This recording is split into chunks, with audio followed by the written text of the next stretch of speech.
Setiap kanak-kanak mempunyai hak untuk hidup sihat dan bebas dari keganasan. Namun begitu, sekurang-kurangnya 2,000 kanak-kanak di Malaysia dilaporkan menjadi mangsa penderaan dan pengabaian kanak-kanak.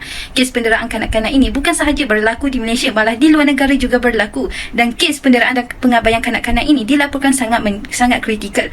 Menurut maklumat daripada Jabatan Kebajikan Masyarakat Malaysia JKM mengenai Dasar Perlindungan Kanak-kanak Negara, penderaan kanak-kanak adalah satu pencabulan atau pelanggaran yang serius terhadap hak-hak kanak-kanak untuk berkembang dalam keadaan sihat dan bermaruah di samping menyebabkan risiko dalam kelangsungan hidup mereka adalah apabila seseorang kanak-kanak dicederakan dari segi fizikal yang menyebabkan cederaan yang boleh dilihat dengan jelas pada mana-mana bahagian tubuh badan kanak-kanak itu akibat daripada kekerasan atau penggunaan alat dengan sengaja kepada tubuh badan kanak-kanak itu. Antara salah satu jenis penderaan kanak-kanak ialah penderaan emosi yang menyebabkan emosi atau mental kanak-kanak itu terganggu. Selain itu, penderaan seksual di mana seseorang kanak-kanak itu teraniaya dari segi seks. Kebiasaannya penderaan seks yang berlaku pada kanak-kanak ini adalah untuk memuaskan nafsu binatang pemangsa itu. Setiap kanak-kanak mempunyai hak untuk hidup sihat dan bebas dari keganasan. Namun begitu, sekurang-kurangnya 2,000 kanak-kanak di Malaysia dilaporkan menjadi mangsa penderaan dan pengabaian kanak-kanak. Kes penderaan kanak-kanak ini bukan sahaja berlaku di Malaysia, malah di luar negara juga berlaku. Dan kes pengabaian kanak-kanak ini dilaporkan sangat kritikal.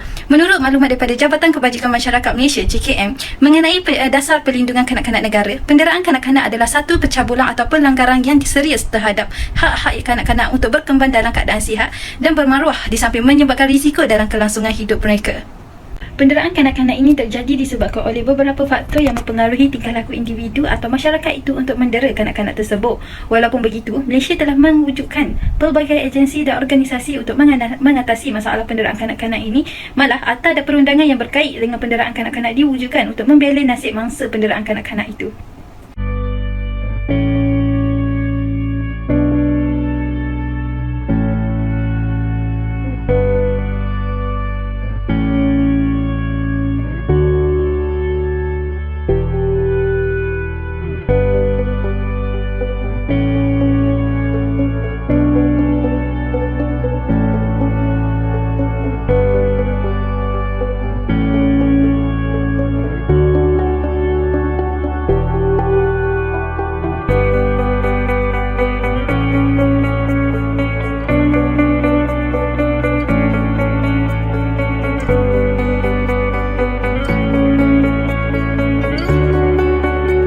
Adalah faktor penderaan kanak-kanak. Antara faktor tersebut adalah faktor masalah kewangan.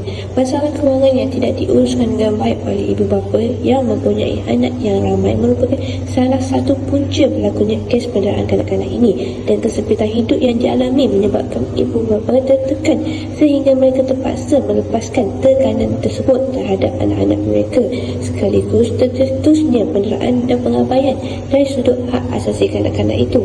Malah mereka juga sanggup memaksa anak-anak yang masih kecil meringankan tanggungjawab mereka dengan memaksa bekerja mencari wang atau mengemis di jalanan dan lain-lain. Faktor seterusnya adalah faktor pengetahuan dan kefahaman agama yang lemah. Pendidikan agama dan akhlak amat penting dalam membentuk akal pribadi dan diri seseorang individu, termasuklah bagi ibu bapa, penjaga atau pengasuh kanak-kanak, malah ahli keluarga mereka sendiri. Sekiranya tidak dialami, maka hilanglah panduan dalam mengurus keluarga seterusnya. Wujud juga tingkah laku yang tidak rasional terhadap kanak-kanak itu, seperti cenderung untuk mengikut nafsu amarahnya apabila bertengkar dan bertindak memukul kanak-kanak itu hingga menyebabkan kecederaan fizikal dan mental yang teruk. Seterusnya, cara-cara pencegahan penderaan kanak-kanak dari aspek ibu bapa. Aspek yang pertama adalah ibu bapa mestilah merapatkan silaturahim di antara hubungan anak-anak dengan mereka. Sebagai contoh, ibu bapa membawa anak-anak pergi bersia-sia. Perkara ini merupakan satu langkah yang sangat baik untuk merapatkan silaturahim di antara mereka. Dengan meluangkan masa bersama anak-anak, ibu bapa akan lebih mengenali anak-anak mereka, dan ibu bapa juga akan lebih memahami situasi dan tahap perkembangan anak-anak mereka. Okey, aspek yang kedua ialah ibu bapa mestilah menjadi sumber primer kepada anak-anak mereka dalam memberikan bimbingan seperti keagamaan, moral, adab dan tata susila. Dengan ini dapat meyakinkan anak-anak untuk menjadikan ibu bapa mereka sebagai role model. Okey, aspek yang ketiga ialah ibu bapa seharusnya tidak harus menghukum anak-anak jika mereka membuat kesilapan. Pada awalnya, ibu bapa mestilah memberikan nasihat dan teguran sahaja. Selain itu, ibu bapa juga perlu mengetahui batas-batas apabila ibu bapa itu ingin menghukum anak-anak mereka. Hukuman yang diberikan mestilah sekadar untuk memberikan kesedaran kepada mereka.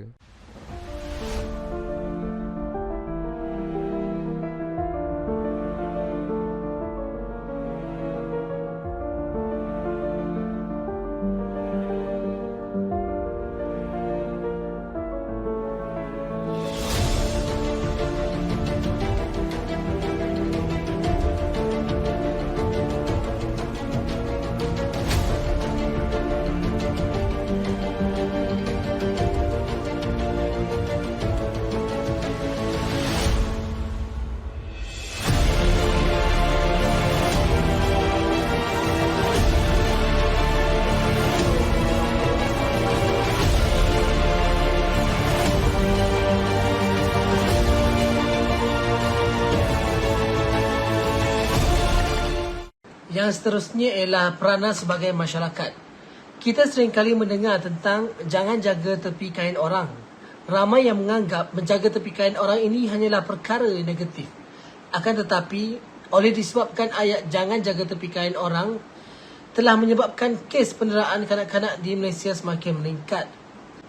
Pada tahun 2019 pula, sebanyak 6,061 kes penderaan fizikal, manakala 2018 pula 5,578 kes direkodkan. Jelas sekali, statistik ini amat membimbangkan. Masyarakat seharusnya lebih peka terhadap isu sekeliling dan menjadi mata dan telinga pihak berkuasa. Justru, masyarakat sekeliling diminta lebih prihatin dan berani untuk melaporkan kes penderaan. Anak-anak mesti diajar supaya tidak tutup mata terhadap masalah penderaan yang berlaku di sekeliling mereka. Mereka perlu diajar untuk melaporkan jika terdapat perbuatan salah laku supaya tindakan tegas dapat diambil segera. Bagi merealisasikan dasar perlindungan kanak-kanak negara, semua lapisan masyarakat mestilah memainkan peranan masing-masing dan menjadikan perkara ini tanggungjawab bersama. Sebagai contoh, apabila kita berada di rumah, jika kerap kali terdengar tangisan kanak-kanak, cubalah bertanya kepada jiran apa yang menyebabkan anak kecil mereka menangis. Janganlah kita ahli keluarga maupun masyarakat setempat diam membisu apabila kita nampak ada tanda-tanda penderaan, terutama ke atas kanak-kanak, kerana mereka adalah golongan yang lemah dan patut dibantu. Selain itu, masyarakat setempat boleh menghidupkan semangat kekampungan atau rukun tetangga. Hal ini amat baik bagi mencegah penderaan kanak-kanak kerana masyarakat akan bersatu hati dalam menjaga keamanan kampung dari berlaku apa-apa pun kes penderaan, kecurian dan sebagainya. Bagi mengatasi kes penderaan kanak-kanak oleh pihak kerajaan mengadakan kempen anti penderaan untuk mendedahkan kepada masyarakat umum bagi membanteras gejala yang tidak berperi kemanusiaan ini.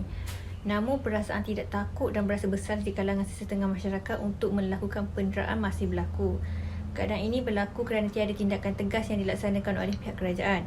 Untuk itu, Akta Perlindungan Kanak-kanak 1997 perlu diperkukuhkan bagi menjamin akta ini menjadi undang-undang yang serba lengkap bagi melindungi kanak-kanak. Selain pada itu, pihak kerajaan haruslah menguatkuasakan undang-undang supaya tiada orang berani menjalankan penderaan kanak-kanak. Pendera yang bersalah harus dijatuhkan hukuman yang berat untuk mengingatkan masyarakat tentang akibat seseorang melakukan jenayah ini.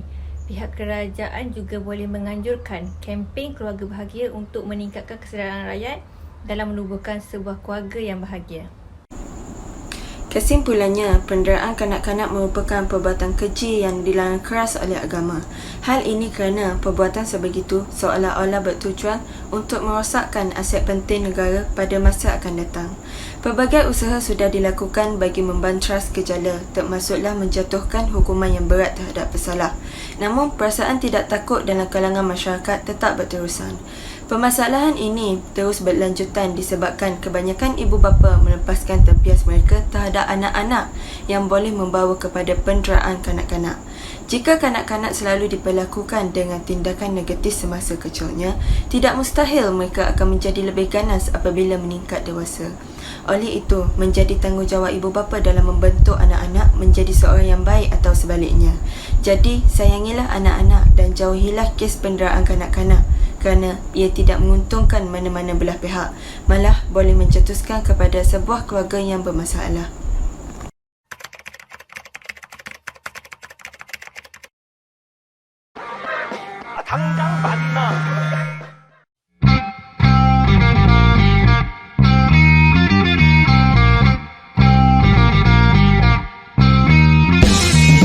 우리 지금 만나